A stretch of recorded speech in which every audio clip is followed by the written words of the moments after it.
کیا مولانا مودودی نے اپنی کتاب خلافت و ملوکیت میں حضرت عثمان کے بارے میں تنقید کی ہے؟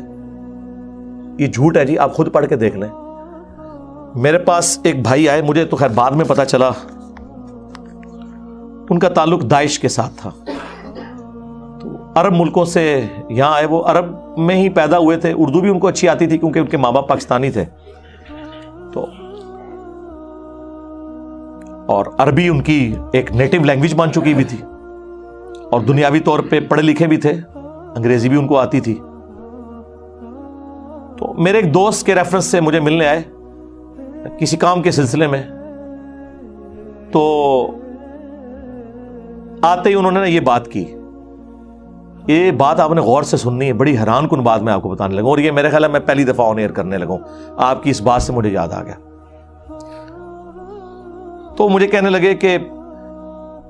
خلافت و ملوکیت میں مولانا مودودی رحمہ اللہ نے سیدنا عثمان غنی رضی اللہ تعالیٰ عنہ کی توہین کی ہے۔ میں نے کہا نہیں، میرے پاس یہ خلافت و ملوکیت پڑھی ہوئی ہے، تو تم اسے پڑھو۔ میں صبح آفس چلا گیا، تو شام کو بلکہ رات کو کافی لیٹ واپس آیا، انہوں نے ایک دن میں اس کا میجورٹی پورشن پڑھ لیا تھا۔ وہ اصل میں جو اس کا چیپٹر ہے جو چبھتا ہے سب کو، خلافت راشدہ سے ملوکیت کا سفر جو ہے، تو جب میں واپس آیا نا تو وہ صبح جو میرے ساتھ بحث کر رہے تھے نا، مجھے کہنے لگے یار مودودی صاحب نے تو جس طریقے سے یہ مقدمہ پیش کیا ہے، اس سے تو سافٹ انداز حق بات کا ہو ہی نہیں سکتا۔ ایون حضرت معاویہ ابن ابی سفیان رضی اللہ تعالیٰ عنہما کے بارے میں بھی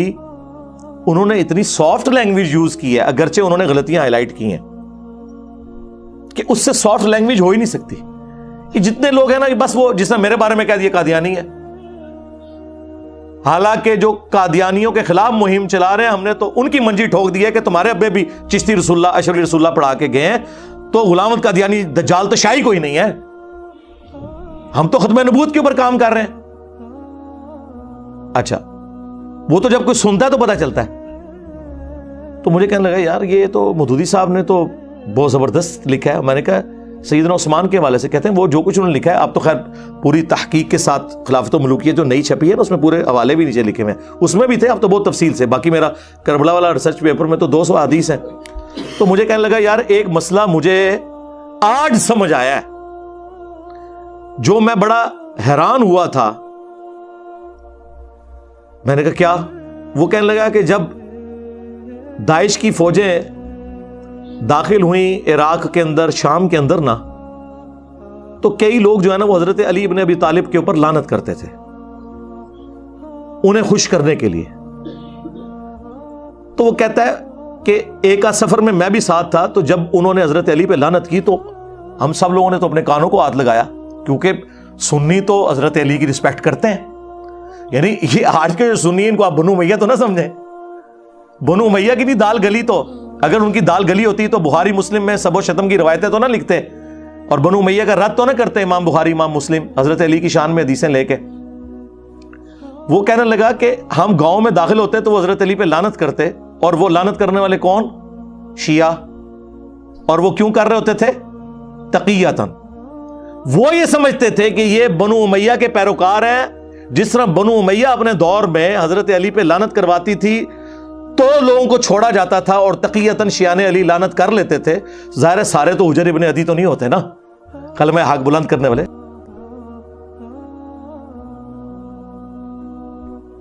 اور وہ بھی جائز ہے جان بچانے کے لیے اگر کوئی کلمہ کفر بھی بول دے۔ سورۃ النحل میں آیا ہے اور سورہ آل عمران میں بھی آیا ہے، تقیہ بھی کیا جا سکتا ہے، کلمہ کفر بھی بولا جا سکتا ہے اگر آپ کا دل ایمان پہ ٹھکا ہو۔ تو کہتے ہیں ہم بڑے حیران ہو، ہم استغفر اللہ پڑھیں کہ یار یہ کیا بکواس کر رہے ہو۔ تو وہ آگے سے کہتے ہیں کہ نہیں، جو بنو امیہ ہے وہ تو ہم سے ڈیمانڈ کریں گے یہ۔ تو کہتا ہے کہ اس وقت ہم لوگ پھر ان کو یہ کہتے تھے کہ یار یہ تو بڑا گناہ کا کام ہے، ہم نے یہ کیوں کروانا ہے، ہم تو چاروں خلفاء کو مانتے ہیں، ٹھیک ہے، اور جو ان کے امیر وہ تو خود سید ہونے کے دعوے دار ہیں، اپنے آپ کو ہاشمی کہتے ہیں۔ یہ میں کوئی داعش کے فضائل نہیں بیان کر رہا، میں اس وقت علمی گفتگو کر رہا ہوں۔ مجھے تو جتنی بھی جہادی تنظیمیں ہیں، داعش ہو، القاعدہ ہو، ٹی ٹی پی ہو، باقی ان کے ساتھ سنگین نوعیت کے اختلافات ہیں، وہ ایک معاملہ الگ سے، لیکن میں آپ کو ان پرنسپل یہ بات بتا رہا ہوں کہ وہ نوجوان پھر کہنے لگا مجھے آج یہ بات سمجھ آئی ہے، اس وقت تو ہمیں بڑی حیرانگی ہوئی تھی، لیکن جب میں نے خلافت و ملوکیت پڑھی پھر خیر میں نے اسے جب بخاری مسلم سے احادیث بتائیں، ابو داؤد سے، سنن نسائی سے، المستدرک للحاکم سے، تو کہتا مجھے اب پتہ چلا کہ اچھا یار یہ بات واقعی تھی کہ بنو امیہ کے دور میں یہ کام کروایا جاتا تھا، اور یہ ہم نے پریکٹیکلی چیک کیا ہے کہ شیعان علی نے ہمارے شر سے بچنے کے لیے حضرت علی پہ ہمارے سامنے لعنت کی، تو ہم کہتے تھے یار ان کو کیا ہو گیا، ہم نے تو انہیں کچھ بھی نہیں کہا، اور حضرت علی تو ہمارے لیے بھی رسپیکٹیبل پرسنالٹی ہیں، جو میں اکثر جو ہے وہ اہل تشیع حضرات سے بھی کہتا ہوں کہ اہل سنت کے تو ہاتھ پاؤں بندھے ہوئے ہیں، جس طرح مسلمانوں کے ہاتھ پاؤں بندھے ہوئے ہیں کہ ہم کرسچنز کی رسول اللہ کی شان میں جو گستاخی ہے یا خاکے بنانا، اس کے اگینسٹ غصے میں بھی آ کے تصور نہیں کر سکتے کہ ہم عیسیٰ ابن مریم کی توہین کریں، کیونکہ ہمارے ایمان کا حصہ ہے۔ ہمارے نزدیک جتنا بڑا کافر رسول اللہ کا انکاری ہے اتنا بڑا کافر ہی حضرت عیسیٰ کا انکاری ہے۔ لا نفرق بین احد من رسلی، مرتبے میں فرق اپنی جگہ، تفضیل بین الرسل وہ حق ہے، تلک الرسل فضلنا بعضهم علی بعض، لیکن تفریق بین الرسل یہ کفر ہے۔ لا نفرق بین احد من رسلی، بلکہ سورہ النساء میں تو آیا جو اللہ رسول میں یا رسولوں میں بھی آپس میں فرق کر دے وہ بھی پکا کافر ہے۔ ہمارے ہاتھ پاؤں بندھے میں، ہم عیسیٰ ابن مریم کی توہین کا سوچ بھی نہیں سکتے۔ وجیہا فی الدنیا والآخرہ ومن المقربین، ہمیں کبھی وہم بھی نہیں آتا۔ بالکل اس طریقے سے اگر اہل تشیع کی جانب سے خلفائے ثلاثہ کے اوپر کوئی لان تان کی جاتی ہے تو ہم تو تصور بھی نہیں کر سکتے کہ ان کو غصہ دلانے کے لیے مولا علی علیہ السلام کے بارے میں کوئی ایسی بات کرتے ہیں۔ نعوذ باللہ من ذالک، وہ تو ہم اپنے ایمان کا حصہ سمجھتے ہیں۔ خلفائے ثلاثہ کے بارے میں کوئی حدیث نہیں ہے یہ والی جو مولا علی کے بارے میں صحیح مسلم میں علی سے محبت نہیں رکھے گا مگر مؤمن، علی سے بغض نہیں رکھے گا مگر منافق۔ یہ تو اسپیسیفکلی امام علی علیہ السلام کے بارے میں، اور مسند احمد میں حدیث، مشکات کے اندر حدیث موجود، اور فضائل صحابہ احمد بن حنبل کی کتاب میں کہ اے علی تیری مثال میری امت میں عیسیٰ ابن مریم جیسی ہے۔ نصارہ ان کے بارے میں غلو کر کے برباد ہوئے اور یہودی ان کی توہین کر کے، اور پھر مولا علی نے خود فرمایا کہ میری وجہ سے دو فرقے جہنم میں جائیں گے اور دو گمراہ ہوں گے، ایک میری محبت میں غلو کر کے، ایک میری دشمنی میں۔ اور یہ سیم روایت اصول الکافی کے اندر بھی اہل تشیع کے ہاں پائی جاتی ہے، جو مشکات میں مسند احمد کے حوالے سے ہے اور فضائل صحابہ احمد بن حنبل کی کتاب میں موجود ہے۔ اب یہ الگ بات ہے کہ سنیوں سے جب پوچھیں کہ یہ جو محبت میں غلو کرنے والے ہیں کون ہیں، وہ کہتے ہیں شیعہ، اور شیعہ سے پوچھیں کہ محبت میں تو غلو کرنے والے ان کو تو نہیں، ظاہر ہے آپ ڈائریکٹ کہیں گے تو وہ غصہ کھائیں گے۔ انہیں کہیں کہ آپ بتائیں دشمنی میں غلو کرنے والے کون سے ہیں، تو وہ کہیں گے سنی، یعنی سنی شیعہ کو رافضی اور شیعہ سنیوں کو ناسبی مانتے ہیں، اور کل حزب بما لدیہم فرحون۔ لیکن حقیقت یہ ہے کہ دونوں جگہ غلو موجود ہے۔ میں سمجھتا ہوں کہ عمر بن عبدالعزیز رحمہ اللہ جو اسلام کے پہلے مجدد ہیں، انہوں نے جس طریقے سے اس ایشو کو ہینڈل کیا،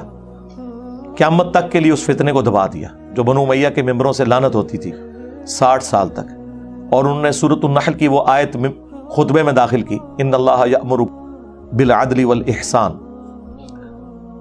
تو یہ بہت بڑا امت کے اوپر ان کا احسان ہے، حقیقت بات ہے۔ جن لوگوں کے ساتھ مولا علی علیہ السلام نے اپنی زندگی میں کمپرومائز کیا، یعنی خلفائے ثلاثہ، اہل تشیع کہتے ہیں کہ تقیہ کیا یا امت کے وسیع تر مفاد میں کیا، سنی کہتے ہیں نہیں دل سے کیا، دونوں اپنے اپنے موقف پہ قائم رہے، اینڈ رزلٹ کیا ہے کہ کیا، ٹھیک ہے۔ جن سے مولا علی کی دوستی ہے چاہے وہ کسی بھی وجہ سے، ہماری ان سے قیامت تک دوستی، اور جن سے آپ کی دشمنی ہے اور ان پہ قنوت نازلہ پڑی ہے، المصنف ابن ابی شیبہ میں اللہم علیک بمعاویہ و اشیائہ و عمر بن عاص و اشیائہ و ابا سلمی و اشیائہ، اور مصنف ابن ابی شیبہ کے اندر موجود ہے کہ میں اللہ سے امید کرتا ہوں کہ مقتولین صفین جو میرے مخالفین ہیں ان کو بھی اللہ معاف کر دے گا، اور پھر مقدمہ میرے اور معاویہ کے درمیان اللہ کی عدالت میں طے پائے گا۔ تو مولا علی نے معاویہ ابن ابی سفیان رضی اللہ تعالیٰ عنہ کے بارے میں اس مسئلے کو، چیپٹر کو کلوز نہیں کیا، وہ چیپٹر آج تک کھلا ہے اور وہ کھلا رہے گا، اسے کوئی بند نہیں کر سکتا۔ جہاں پہ چیپٹر کلوز ہے اسے کلوز رہنے دیں اور اتحاد امت پہ کام کریں.